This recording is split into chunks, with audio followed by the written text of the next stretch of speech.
On a fateful night in 2007, the picturesque Italian city of Perugia was shocked by a tragedy that would soon become a global sensation.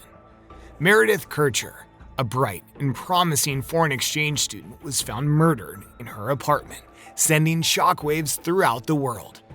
The case was complicated by reports of questionable behavior and sexual misconduct, which only added to the notoriety of the case. Two suspects, Amanda Knox and Raphael Solicito, were implicated in the crime despite a lack of conclusive physical evidence. Knox, in particular, was subjected to intense scrutiny by the media, who often portrayed her as a promiscuous individual due to her MySpace nickname of Foxy Knoxy. The case involving Amanda Knox and her alleged involvement in the death of Meredith Kercher has been a topic of frustration for many. There are still some people who believe that Knox was the perpetrator of the crime, that she managed to escape punishment on a technicality. However, it's important to consider the facts before making such assumptions. When Knox first arrived in Perugia to study, she was only 20 years old. Like many college students, she experimented with things like marijuana, alcohol, and relationships with boys. But to suggest that these things are linked to her alleged involvement in a murder is a serious accusation. In reality, there is no evidence to suggest that her behavior in any way contributed to the death of Meredith Kercher. However, it's worth noting that Knox has never tried to hide or apologize for her actions as a young adult. While some may view her behavior as irresponsible, it's important to remember that she was a young person trying to navigate the complexities of life. But who killed Meredith Kercher? Before moving on, consider subscribing to the channel and hitting the notification bell. That way you'll never miss an upload. In September 2007, Knox moved into her cozy cottage in Perugia. The cottage was already occupied by Kercher and two Italian women in the upstairs apartment, along with 4 male students in the one below. The neighborhood where the house was located was considered unsafe due to drug dealers loitering around the nearby basketball court. Knox enrolled herself in a year-long course at the University of Foreigners in Perugia, where she studied Italian, German, and creative writing to enhance her language skills and creativity. Towards the end of October, after her roommate Meredith Kercher had left their shared apartment, Amanda Knox started talking to a 23-year-old computer science student who she described as being shy and resembling an Italian Harry Potter. His name was Raphael Solicito. They initially struck up a conversation in a bar called Le Chic, where Knox was working part-time as a bartender. Their brief interaction soon turned into an intense romantic relationship. On November 1st, 2007, Amanda Knox had a scheduled shift at Le Chic, a local pub where she worked part-time. However, her boss, Patrick Lumumba, texted her to inform her that she wasn't required to work that day. After receiving the message, Knox decided to spend the night at her boyfriend Raphael Solicito's apartment instead of returning to her own place. According to reports, Amanda Knox and Raphael Solicito returned to Knox's apartment the day after the murder of Meredith Kercher at around 12 p.m. Upon arrival, they discovered that the front door was open, that the windows had been broken, and blood was all over the bathroom. Concerned, Knox attempted to contact Kercher by calling her phone but received no answer. She then contacted their third roommate, who was away for the weekend. Before reaching out to her mother in Seattle for advice, Knox's mother advised her to contact the police. Italian Postal Police break down the door to discover the lifeless body of Meredith Kercher, brutally murdered, with multiple knife wounds in her throat and sexually abused. During the investigation, Amanda Knox was subjected to a grueling night of interrogation. Eventually, she signed a confession admitting that while her Le Chic boss Lumumba killed her roommate, Knox was in another room of the cottage. This confession, along with the changing accounts of the night in question, complicated the problems of Knox and her boyfriend, Solicito. Initially, they claimed they were together all night, but later, they changed their story and said they were apart for a few hours. When questioned further, they couldn't remember the details of their activities that night. To add to the suspicion, they were seen shopping for lingerie soon after the murder, displaying a carefree attitude that seemed inappropriate in the aftermath of such a tragic event. According to reports, 2 weeks after the murder of Meredith Kercher, an incriminating kitchen knife was found at the home of Rafael Solicito. The knife, which is about 8 inches long, allegedly had traces of Kercher's DNA on the blade and Amanda Knox's DNA on the handle. Solicito later wrote in his defense that he had once accidentally pricked Kercher's hand with the same knife while the three of them were cooking. This detail adds a new layer to the investigation and raises questions about the involvement of Knox and Solicito in the murder of Meredith Kercher. At this point, observers around the world have made up their minds and started accusing Amanda and her boyfriend of being the killers. However, the investigation continued. German police arrested Rudy Guede, a 20-year-old student from Perugia. He was pulled from a train in Germany after investigators found his DNA on bloody prints at the crime scene and inside Kercher's body. Guede said that he had nothing to do with Meredith's death, that they had had consensual sex with the victim that night, and that he was in the bathroom when an unidentified man entered and killed Kercher. On January 10, 2008, an essential piece of evidence was reported in the case of the murder of Meredith Kercher. It was revealed that DNA belonging to Rafael Solicito, one of the suspects in the case, was found on the bra clasp that was retrieved from Kercher's room almost 7 weeks after the murder. This discovery was significant as it gave more weight to the prosecution's theory that the suspects had engaged in a dangerous sex game with the victim. However, it also supported the defense's criticisms of a sloppy investigation and a contaminated crime scene. Overall, this revelation added another layer of complexity to the already complex case, with both the prosecution and defense using it to support their arguments. On October 28, 2008, Rudy Guede was sentenced to 30 years in prison. He had chosen to undergo a fast-track trial, which was separate from the trials of Amanda Knox and Rafael Solicito. On the same day, a judge determined that there was sufficient evidence to proceed with a full trial for Knox and Solicito on charges of murder. This decision was made after a thorough evaluation of the evidence presented in the case. The trial of Knox and Solicito would later become one of the most closely watched legal proceedings in recent history, as the two were accused of the murder of Knox's roommate, Meredith Kercher.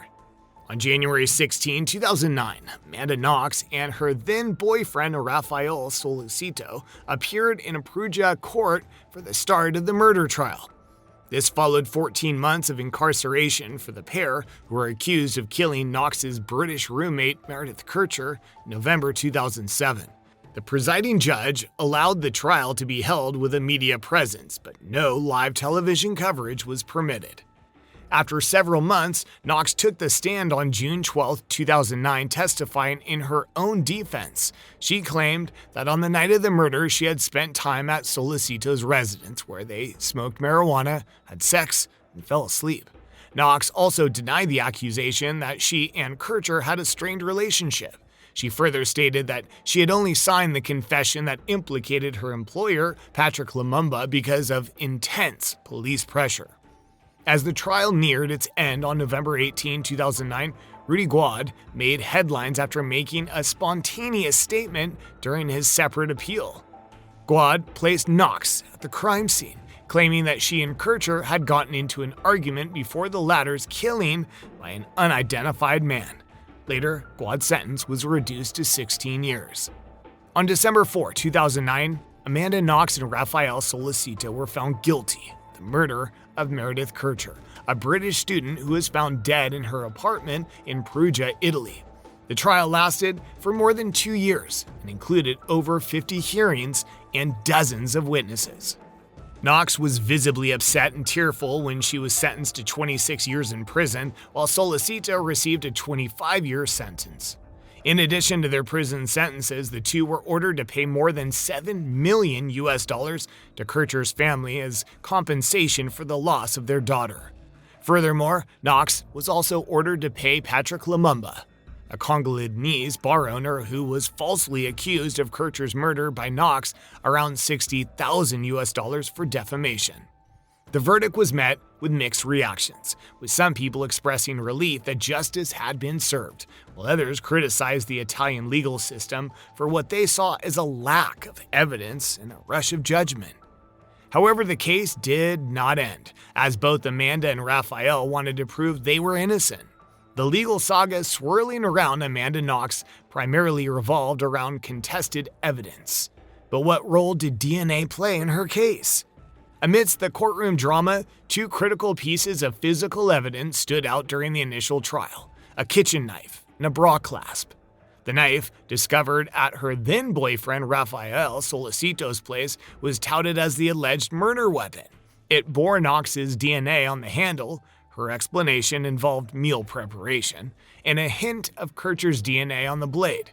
Meanwhile, the bra clasp belonging to Kercher was found at the crime scene with a trace of Solicito's DNA. Yet, beyond these items, no other evidence directly linked Solicito or Knox to the crime.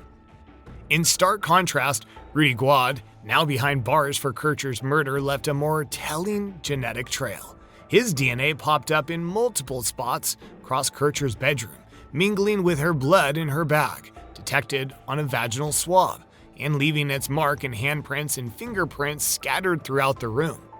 October 3, 2011 marked a pivotal moment as Knox and Solicito's convictions underwent a dramatic reversal. In a courtroom scene blending judicial formality with human emotion, a panel comprising 6 citizens and 2 judges in Perugia overturned their convictions. Knox, who had earlier delivered a heartfelt statement in Italian, found herself overwhelmed by the moment, needing assistance to depart the courtroom amidst the whirlwind of emotions. Fast forward to March 26, 2013, when Italy's highest court, the Court of Cassation, reignited the legal saga by ordering a new trial. This decision came as a blow, particularly for Knox, who had returned to her hometown of Seattle, Washington, and was on the verge of releasing a book chronicling her tumultuous journey. In response, she voiced her frustration, condemning the ruling as unjust, particularly considering the repeated unraveling of the prosecution's baseless theory implicating her in Meredith's murder. January 30, 2014 marked another twist in the legal roller coaster as Knox and Solicito found themselves once again convicted of murder. After an exhaustive 11.5 hours of deliberation, a jury delivered the verdict, with the judge appending 2.5 years to Knox's sentence. Solicito was instructed to surrender his passport, while Knox, residing legally in Seattle, could breathe a temporary sigh of relief, shielded from extradition unless the verdict stood unchallenged. Then on March 27, 2015, the Court of Cassation brought the curtain down on the protracted legal drama. With a decisive stroke, they overturned the convictions of Knox and Solicito, barring the former defamation of Lumumba.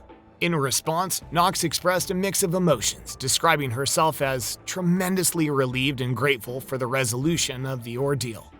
But the saga wasn't quite over. On January 24, 2019, the European Court of Human Rights delivered a final blow to Italy, ordering them to compensate Knox with over $20,000 for the grueling interrogation she endured at the onset of the investigation.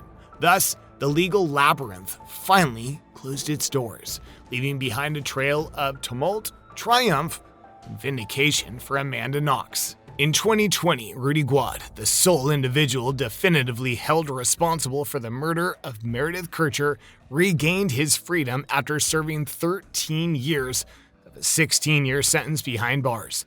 In a courtroom setting in the Italian town of Viterbo, the judge concurred to further diminish Guade's term, initially slated to conclude on January 4th. By an additional 45 days, citing his exemplary conduct during incarceration. Francisco Maresca, the legal representative of Kercher's family, offered a sobering perspective on the matter. While acknowledging the customary practice of sentence reduction, he posed a poignant question. Should there not be a collective moral reckoning regarding whether such a lenient sentence could ever be deemed adequate for a crime of this magnitude? Guede, now 36, was accused of abusing his girlfriend, and prosecutors issued a restraining order against Guede to stay at least 500 meters or 1,640 feet away from the 23-year-old, as the Italian news outlet La Stampa reported. This year, the legal saga for Amanda took an unexpected turn yet again. An Italian court set the stage for a fresh chapter of legal proceedings, launching a new criminal slander trial against Amanda Knox.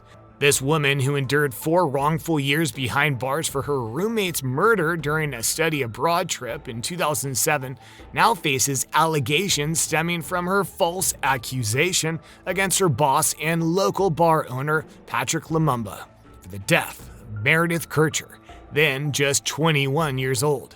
Knox maintains that she made this claim under duress, adding a layer of complexity to an already intricate legal narrative.